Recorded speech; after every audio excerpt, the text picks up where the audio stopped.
Materinya sudah kelihatan? Halo? Sudah, Sudah, Pak. Pak. Sudah, Pak. Oke.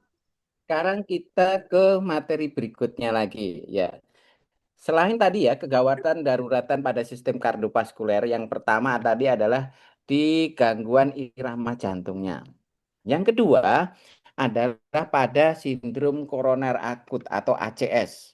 Nah, ini mungkin teman-teman yang sudah di rumah sakit, kerjanya di GD atau di ruang ICU, di cath lab, ini sudah tidak asing lagi dengan materi ini, yaitu dengan ACS. Nah, ACS atau akut koroner syndrome itu adalah keluhan nyeri dada. Nah, keluhan nyeri dada yang khas ini yang disebabkan oleh karena ruptur sama erosinya arteri, rupturnya dari plak dari arteri koroner yang tidak stabil. Jadi ada plak dari arteriosklerosis di pembuluh darah arteri koroner ini yang mengalami ruptur.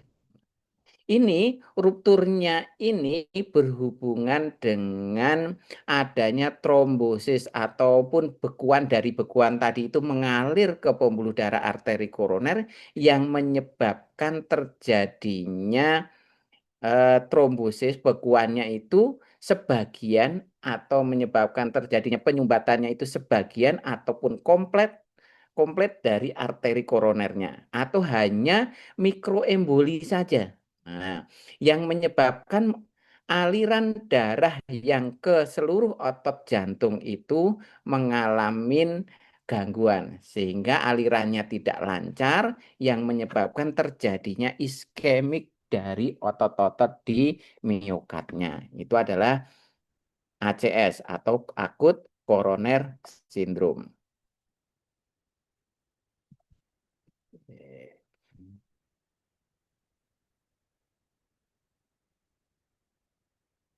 Jadi pasien-pasien dengan ACS itu nyerinya itu keluhan ketika datang itu keluhannya adalah nyeri. Nah, nyeri ini biasanya sulit untuk dilokalisir nyerinya. Jadi kalau ditanya nyerinya bisa ditunjuk dengan jari enggak? Nah, kalau dia pasiennya itu datang ke UGD misalnya nyeri ataupun di ruang rawat inap misalnya keluhan nyeri dadanya itu bisa ditunjuk dengan jari itu kemungkinan besar bukan ACS. Tapi dia tidak bisa nunjuk lokasinya itu pokoknya ada di bagian dada atau di bagian punggung. Nah, itu berarti itu nyeri khas dari ACS.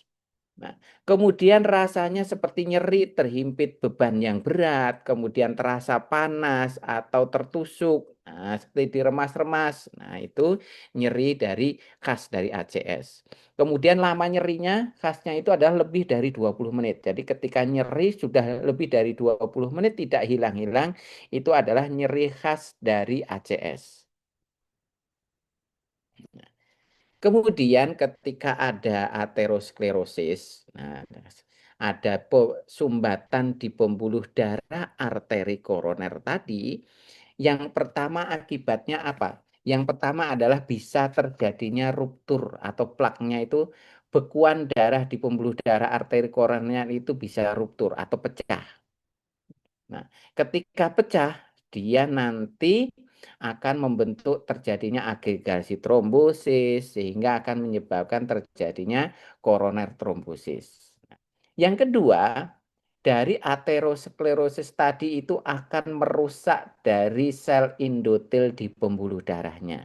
Nah, ketika sel endotelnya itu rusak, maka fungsi dari sel endotel tadi itu sebagai fungsi untuk vasodilatasi, vasokonstriksi itu akan terganggu otot-otot yang di bagian tunika medianya. Sehingga akan mengganggu dari fungsi dari sel endotel ataupun pembuluh darahnya sehingga mengalami terjadinya vasokonstriksi. Nah, ini yang bisa menyebabkan mengakibatkan memperparah dari koroner trombosis tadi. Nyerinya ini gambarannya tadi ya, bisa di nyerinya itu pokoknya terasa panas, kemudian terlibat berat, ini bisa di bagian dada bagian belakang, kemudian sampai ke leher, bahu. Nah, kemudian jangan lupa pada pasien-pasien dengan kelainan arteri koronernya itu di bagian inferior, jadi jantung bagian bawah, itu biasanya pasien ngeluhnya itu hampir sama dengan keluhan dari gastritis. Nah, jadi pasiennya nyeri dada enggak ada, terus kemudian panas di punggung enggak ada, leher enggak ada nyerinya, tapi keluhannya adalah sakit di perutnya. Nah, itu paling sering terjadi itu pada pasien-pasien dengan ACS ataupun akut coronary syndrome yang terkena itu adalah jantung bagian inferiornya, jantung bagian bawahnya. Nah, nanti ketika ketemu pasien di IGD dengan keluhan eh, gastroenteritis, nah itu perlu dicurigain juga dia adanya ACS atau akut coronary syndrome. Jadi kadang-kadang salah diagnosis di situ. Jadi ada ketahuannya ketika di EKG ada kelainannya. Jadi ketika ada keluhan datang ke UGD, pasiennya ngeluh sakit di bagian perut. Nah, kemudian jangan lupa kalau dia ada riwayat sakit jantung dan lain sebagainya, riwayat yang lainnya perlu dicurigain ACS sehingga perlu dilakukan perekaman EKG atau cek enzim jantungnya supaya tidak kecolongan diagnosisnya. Nah, kemudian cara menegakkan diagnosisnya kalau pada pasien-pasien ACS itu ada tiga kriteria pasien ACS. Yang pertama adanya keluhan nyeri dada yang khas. Yang kedua adanya perubahan dari enzim jantungnya. Jadi CK-CKMB, TROP-T atau troponin T-nya meningkat. Yang ketiga adanya perubahan dari EKG-nya. Jadi ada EKG-nya, ada ST elevasi atau ST depresi. Nah, itu bisa masuk ke diagnosis untuk menegakkan diagnosis ACS. Jadi, ketika ada dua kriteria dari tiga kriteria tadi, itu sudah bisa untuk menegakkan diagnosis. Nah, nanti pada pasien dengan ACS, kalau sekarang dari guideline yang 2025, pasien ACS itu hanya dibagi dua, yaitu pasien STEMI dan non-STEMI. Nah, STEMI itu adalah ST elevasi infak miokard. STEMI. Kalau N-STEMI berarti non ST elevasi infak miokard. Jadi kalau STEMI berarti ada ST elevasi tadi. Nah, cara ngukurnya tadi ya dari segmen ST-nya. Nah, dari segmen ST-nya ada elevasi. Itu namanya masuknya nanti pasiennya pasien STEMI. Nah, kalau dia tidak ada gambaran EKG-nya ada ST elevasi, jadi EKG-nya bisa ST depresi atau T inverted, tapi tidak ada ST elevasi. Berarti nanti masuknya adalah pasien dengan non-STEMI. Nah, non-STEMI ini ada dua. Ada pasiennya dengan angina, unstable angina. Jadi pasiennya ngeluh nyeri dada. Nah, tapi EKG-nya tidak ada ST elevasi. Nah, tidak ada ST depresi atau T invertednya, tapi pasiennya hanya ngeluh nyeri dada, tapi nyeri dadanya lebih dari 20 menit.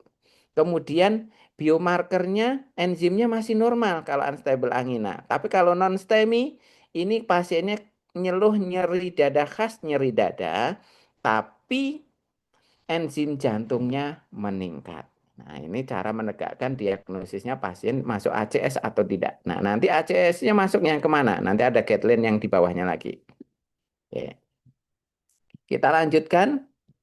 Nah, ke anatomi fisiologi dulu. Nah, jadi EKG pada sindrom koroner akut. Nah, ini normalnya gambaran dari anatomi dari arteri koroner itu ada arteri koroner itu ada dua.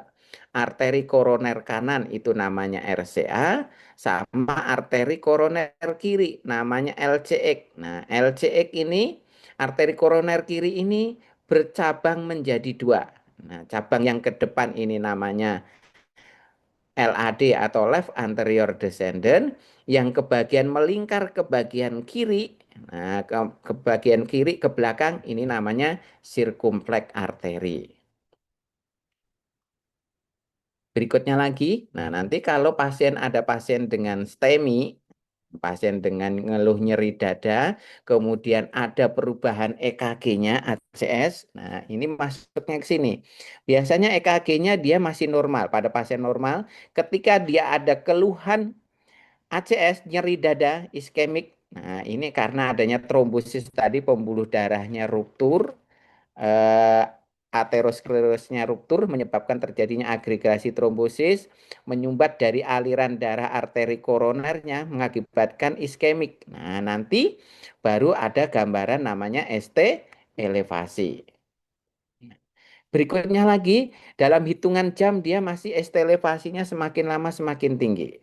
Berikutnya lagi nanti gelombang kipatologisnya sudah mulai terbentuk di sini. Kipatologis ini gelombang Q-nya ini lebih tinggi dari sepertiga gelombang R-nya. Kemudian dalam hitungan hari, hari pertama sampai hari kedua, ini gelombang T-nya mulai ada gelombang T inverted. ST elevasinya masih menetap, kemudian ada gelombang kipatologis. Nah, ini kalau udah ketemu kipatologis berarti kemungkinan ACS-nya udah lebih dari sehari.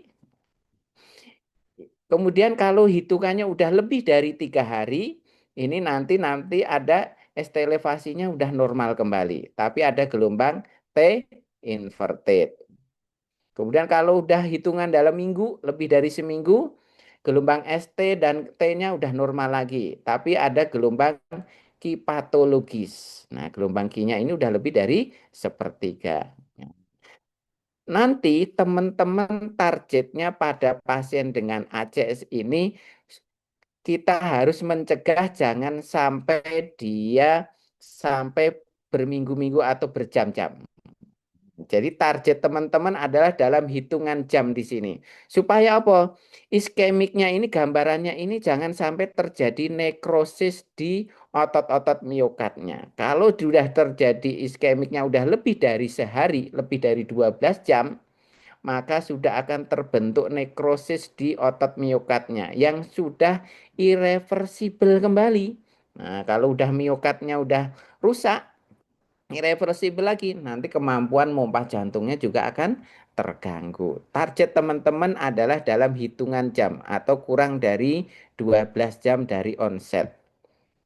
Jadi golden time-nya adalah 12 jam dari dia mengeluh nyeri dada.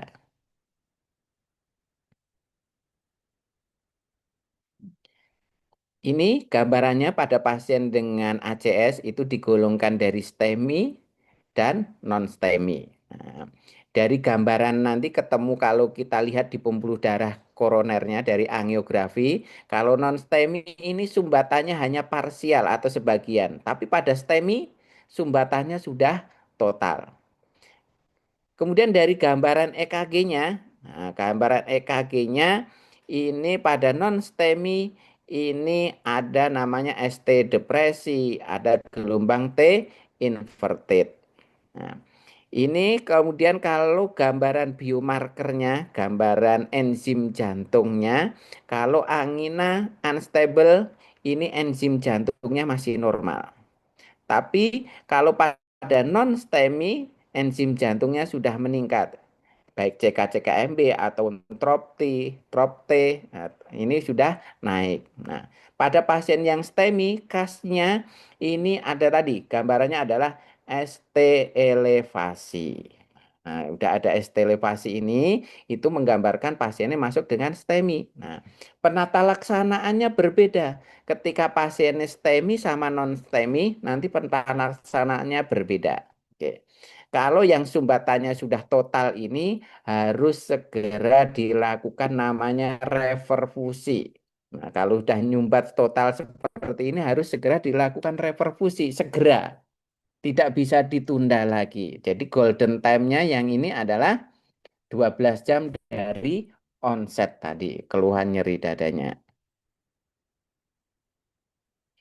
Kemudian pada EKG pasien dengan yang STEMI, nah kalau pasien STEMI itu nanti kalau melihat gambaran EKG-nya ada ST elevasi. Nah, kalau pasiennya laki-laki umurnya lebih dari 40 tahun, ini ada ST elevasi yang lebih dari 2 mili. 2 mili itu berarti lebih dari 2 kotak kecil. Nah, jadi ST elevasinya lebih dari kotak kecil di lid prekordial atau lid di dadanya V3 sampai V2 sampai V3-nya. Tapi kalau laki-laki umurnya sudah lebih dari 40 tahun, itu ST elevasinya dihitungnya lebih dari 2,5 kotak kecil atau 2,5 milimeter. Tapi kalau pada perempuan ini ST elevasinya lebih dari 1,5. Jadi kalau perempuan ST elevasinya sudah 1,5 lebih, itu sudah masuk ke dalam kriteria ACS. Itu pada elektroda di prekordialnya. Nah, nanti kalau pasiennya itu ada tadi keluhannya itu di bagian posterior jantung, berarti kita ngerekam EKG-nya bisa V7 sampai V9-nya. Jadi direkam bagian belakangnya.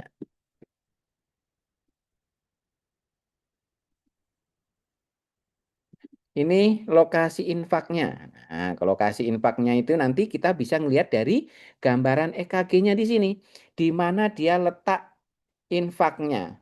Kalau ada ST elevasinya itu di 23 AVF, berarti nanti kelainannya ada di bagian inferior.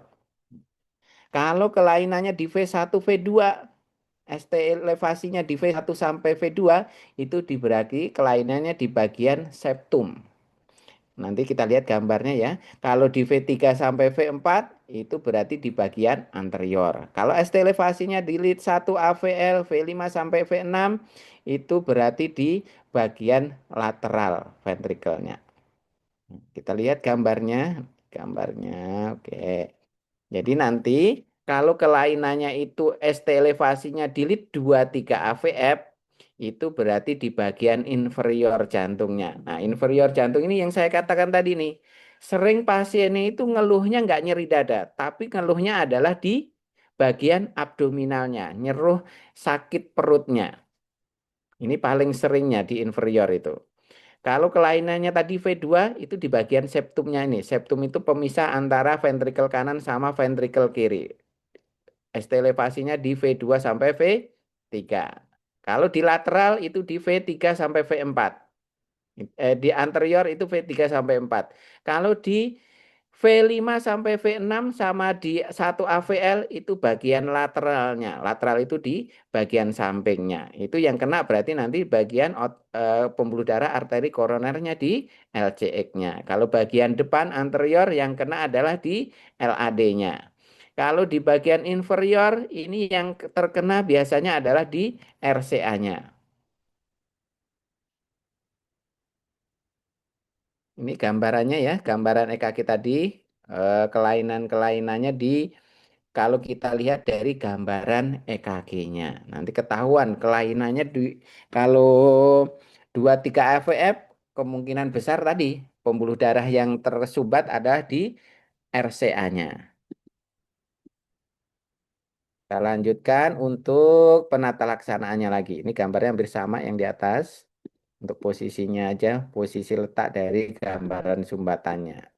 Nah, kemudian ini komplikasinya. Jadi teman-teman supaya tidak terjadi komplikasi. Jadi kita harus di-cut di 12 jam golden time-nya tadi. Kalau teman-teman intervensinya manajemennya itu pasiennya itu sudah lebih dari 12 jam dari keluhannya tadi, maka akan timbul komplikasi ini. Nah, kalau komplikasinya itu nanti otot-otot jantungnya bisa rusak. Ini bisa muskulus papilarisnya bisa rusak. Nah, kalau muskulus papilarisnya rusak, nanti gangguan di katup-katup jantungnya. Kalau nanti bagian anterior septumnya rusak, nanti bisa terjadinya ventricle septal ruptur. Ventrikelnya bocor antara kanan dan kiri. Ini biasanya tingkat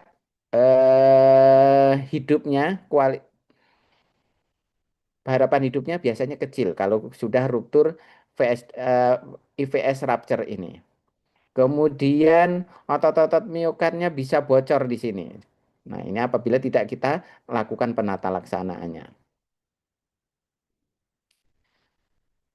Kemudian komplikasi aritmia yang paling sering terjadi adalah VF. Nah, jadi pasien-pasien dengan ACS biasanya datang ke UGD, kadang-kadang datangnya sudah tanpa nadi. Nah, kalau kita gambaran kaki biasanya pasien udah ventricle fibrilasi tadi.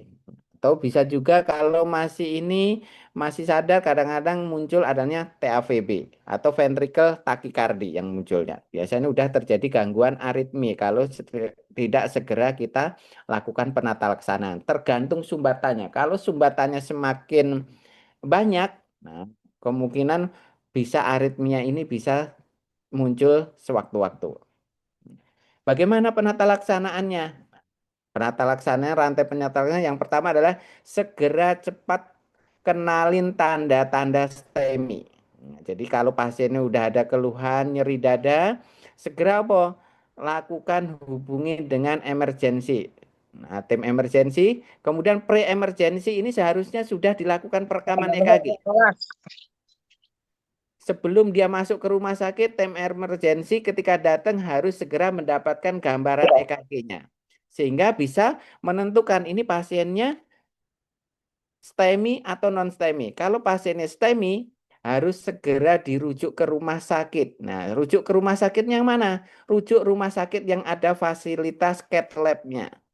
Kalau nggak ada fasilitas yang terdekat di cath lab-nya, fasilitas cath lab-nya, segera rujuk rumah sakit yang ada fasilitas fibrinolitiknya. Itu adalah penata laksanaannya. Nah, kita akan lanjutkan lagi. Nah, ini kita gedekan dulu. Oke.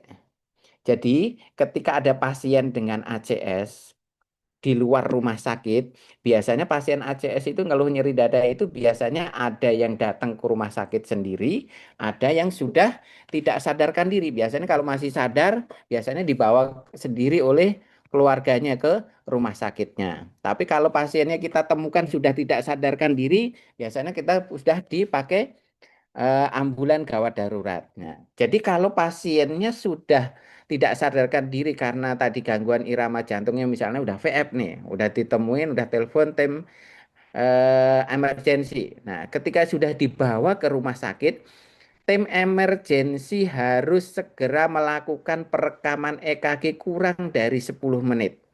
Nah, setelah sudah mendapatkan gambaran EKG, segera telepon rumah sakitnya. Nah, ini berarti udah harus di sini sudah dapat menentukan lagi gambar. Jadi tim ambulan itu sudah harus bisa baca EKG. Nah, EKG-nya apa? Ketika ada gambaran EKG-nya STEMI, dia harus segera memutuskan, dia harus segera dibawa ke rumah sakit.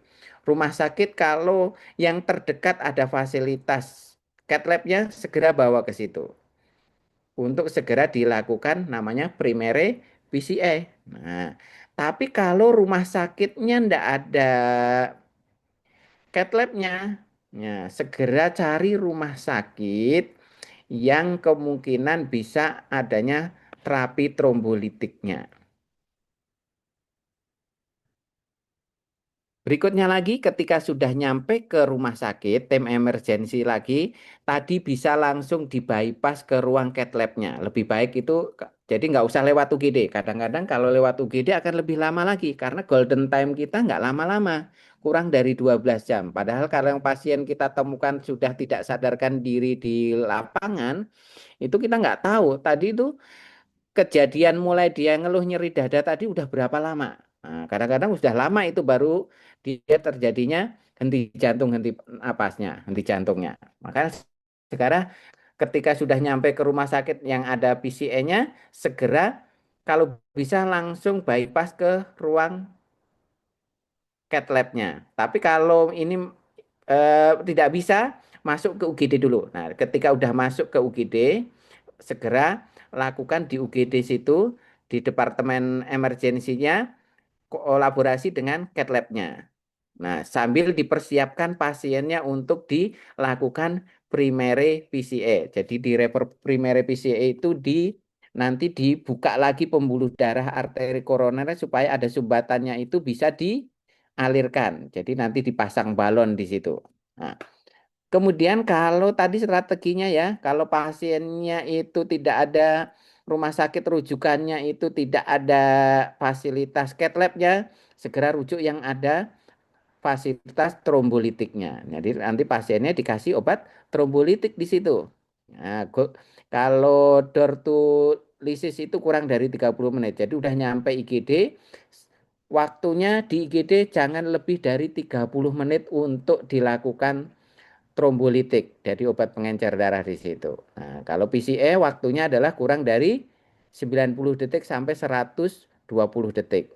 Nah, segera lakukan trombolitik di situ. Nah, setelah dilakukan trombolitik, pasiennya dilihat lagi, pasiennya stabil atau tidak stabil. Nah, kalau pasiennya stabil, bisa dirujuk segera ke fasilitas yang ada rumah sakit PCN-nya lagi. Nanti dirujuk lagi. Nah, itu strateginya. Nah, tapi kalau pasiennya datang sendiri ke rumah sakit, berarti nanti masuk ke rumah sakit, nanti bisa masuk ke UGD, baru disiapkan lagi seperti tadi. Kalau dia datangnya langsung ke rumah sakit. Nah, tapi kalau ke rumah sakitnya tidak ada fasilitas PCA, segera rujuk ke fasilitas yang ada cath lab-nya. Kalau waktunya golden time-nya masih terpenuhi. Tapi kalau masih waktunya udah mepet, lebih baik di trombolitik di rumah sakit tersebut. Baru nanti setelah stabil, baru dilakukan PCA. Itu alurnya. Nah, berikutnya lagi ya, nanti ketika datang UGD, bagaimana cara mengaksesnya ketika datang ke UGD pasien dengan ACS, penata laksanaan di GD. Ketika datang ke UGD, pasiennya segera monitor, pasang monitor, cek analisa gas darah, kemudian cek lab lengkap, enzim jantung dan lain sebagainya. Kalau pasiennya datang dengan keluhan khas nyeri dada. Tapi kalau pasiennya datang udah kondisinya udah henti jantung, segera lakukan penata laksanaan dengan RJP dan lain sebagainya, defibrilator. Karena pasien tadi paling sering itu adalah ventricle fibrilasi. Nah, ketika datang UGD segera lakukan berikan obat-obat aspirin dulu. Nah, datang UGD kasih aspirin, kasih oksigen. Jadi kalau saturasi oksigennya kurang dari 90, segera lakukan memberikan oksigen. Kemudian berikan NTG. Kemudian kalau pasiennya nyeri hebat, kita bisa memberikan analgetiknya dengan morfin jika dibutuhkan. Segera lakukan EKG lengkap. Kemudian apabila terdeteksi adanya yang STEMI, nah ini tadi kalau udah ada STEMI, segera lakukan assessment kurang dari 10 menit tadi ya, pasang IV persiapan untuk dilakukan reperfusi. Nah, nanti baru masuk ke ruang cath lab. Atau tadi kalau tidak ada di rumah sakitnya cath lab, ada fasilitas dengan trombolitik, boleh dilakukan trombolitik dulu di situ. Itu untuk penata laksanaan pasien di IGD-nya. Oke, ini kalau dikasih fibrinolitik, jadi pasiennya dikasih obat pengencer darah lewat infus siring pump sini, biasanya dikasihkan obat. Nah, ini pembuluh darah yang tersumbat seperti ini. Nah, nanti kasih fibrinolitik karena ini bisa encer lagi pembuluh darahnya. Jadi yang trombosis-trombosis ini bisa pecah sehingga alirannya bisa kembali normal. Atau pasiennya di PCA. Nah, kalau di PCA itu di primary PCA atau di PCA itu dipasang balon di sini. Jadi di ruang cath lab nanti pasiennya ada sumbatan pembuluh darah arteri koronernya, dipasang balon di sini atau dipasang ring di sini. Nah, dipasang ring atau dibalonisasi supaya yang nyumbat tadi bisa lancar lagi darahnya. Oke, terima kasih untuk penata laksanaan pada ACS. Ada yang mau didiskusikan? Silahkan. Ada yang dinasnya di ruang UGD? Halo. Silakan Ibu Bapak jika ada yang ingin bertanya terkait dengan materi penata laksanaan pada kegawat darurat kardiovaskular dipersilakan ya. Ada yang dinasnya di UGD, Bapak Ibu?